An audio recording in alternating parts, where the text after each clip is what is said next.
Ball picked up, second half by our boy. Cut by Trey Bennett. Drove in and fired home. Yeah, fine finish to bring his goal tally to 6 on the season. The wide man for Arnett Gardens has really improved his. Smith forward to Brown. First touch superb. Second touch sends Chanel Thomas running. The defender Cavan Wilson back pedaling. Thomas shoots and scores.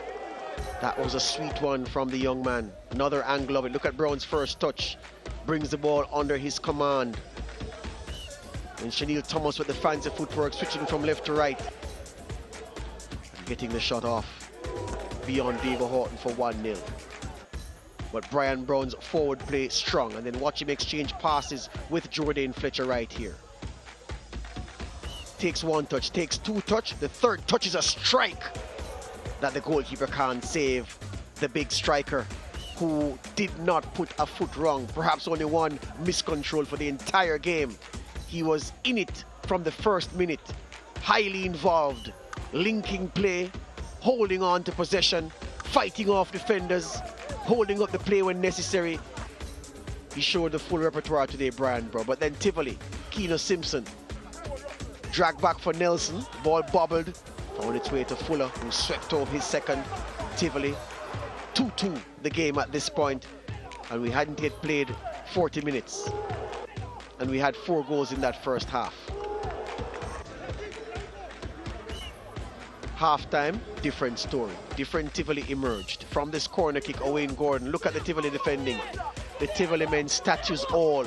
Ode Nish leaping, getting the header in. Took a slight deflection, but it was already on its way in. And Tivoli cursing their luck.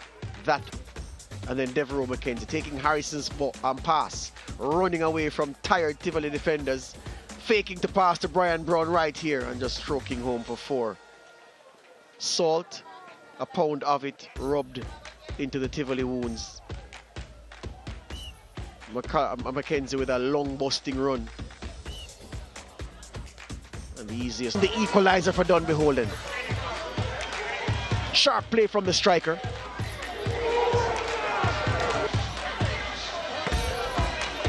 And that was how Dunbeholden found their first goal. Second half, Ricardo Thomas from free kick range after Taylor was fouled just on the edge of the box by Zakia Wilkes. And he produces this. Curling, precise. Everyone here applaud. Leonardo Thomas to Leonardo Jimison, crashing it near post off the left foot. That was the game winner from the substitute.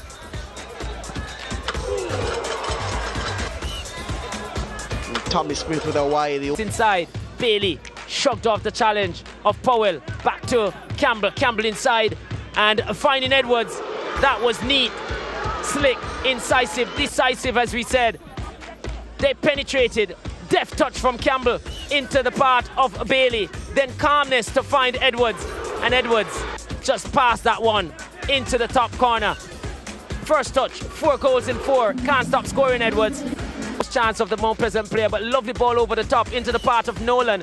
Nolan around Frankson into the part of Bradford. He made no mistake, and this time was definitely onside. And if there was complaint about the second, there couldn't be any about the third.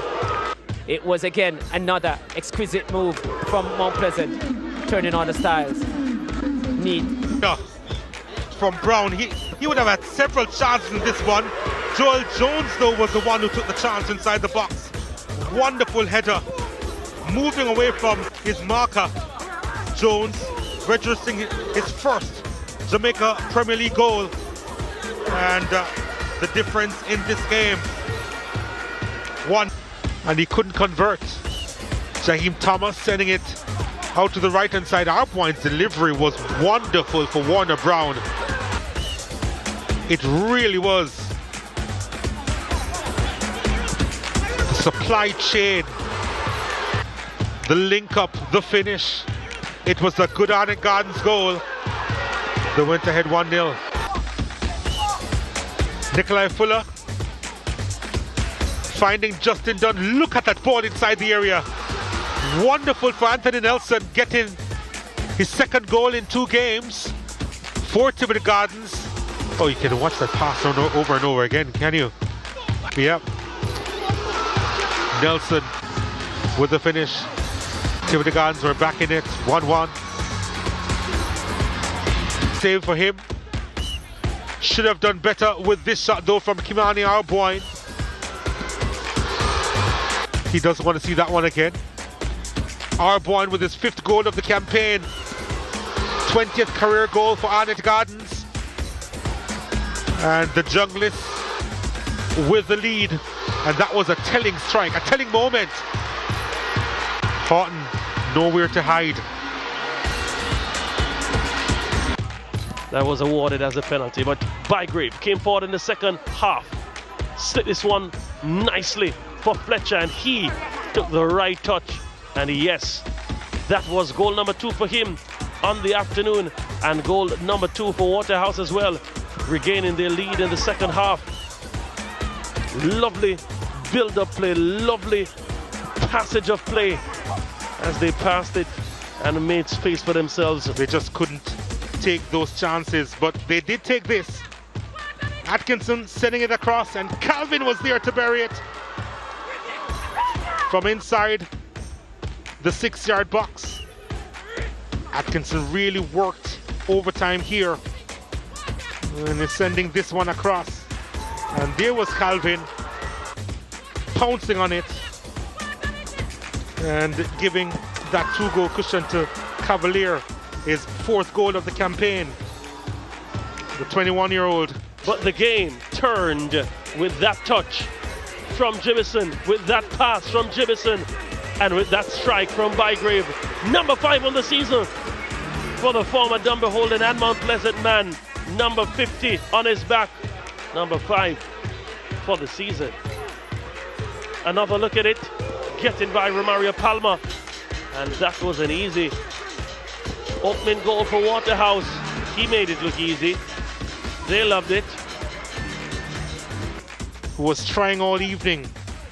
Lofted inside the area, the spill from Bartlett, and right there on the doorstep, Kimoni Bailey. 2 in 2 now. And yeah, mopping up the spill from Bartlett. And they were ready to go as they sought the equalizer. More crosses came inside, and this was critical. Tevin Shaw with the header. He was ecstatic. Irving with a wonderful ball inside, and again, Bartlett probably would be disappointed with that one as well, you know. But it was a good header down, bounced just in front of the custodian, who couldn't parry it around the post, and that ball was thrown in, and Levon Williams got a hold of it and fired home with aplomb. Another look at it. Shano Evans with the throw, and Williams with the finish. It was a strike of beauty. Kamar Foster beaten in the 8th minute of the encounter. They were loving it, earning his pay. But that was where the game turned on its head. Kimani Campbell with the delivery. Javin Bryan claimed it. Not sure if the referees gave him the goal in the final analysis. But Prince Daniel Smith arguing that that didn't go over the line. There's still